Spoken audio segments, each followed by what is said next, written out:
for you guys. Is that all right? Yeah. Come on, I can't hear y'all. I said, is that all right? Yeah.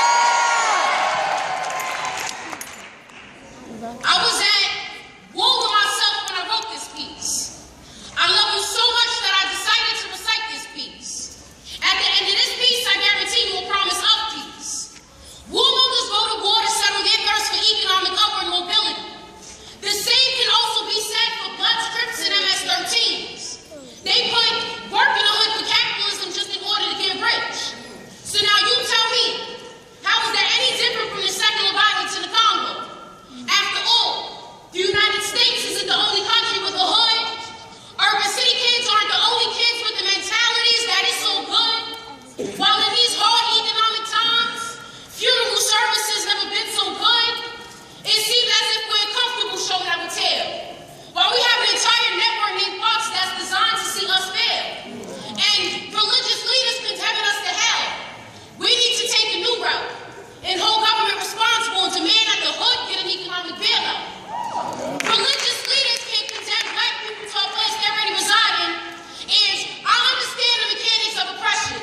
Your oppressor will pervert you to the point where you are an instrument of your own oppression.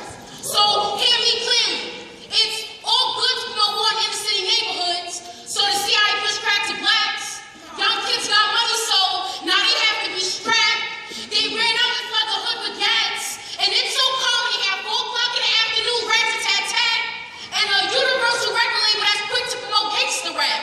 It's no wonder why my pen is bulletproof, why my tongue is Teflon, and why my words are like hollow point bullets piercing through the truth. We need to amend the Second Amendment because funeral services and the NRA, in my opinion, are one of the same economic upward mobilities. So who do they claim?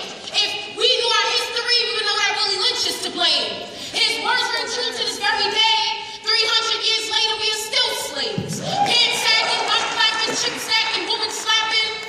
There's a lack of black women producers in Hollywood, so while we keep acting as if genocide is a form of keeping it real, which is why I want to appeal to the human in you, because this is what it takes for peace. So I'm going to take a piece. And at the end of this piece, I guarantee you a promise of peace.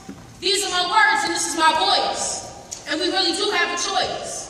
We can either live in it or we can rest in it.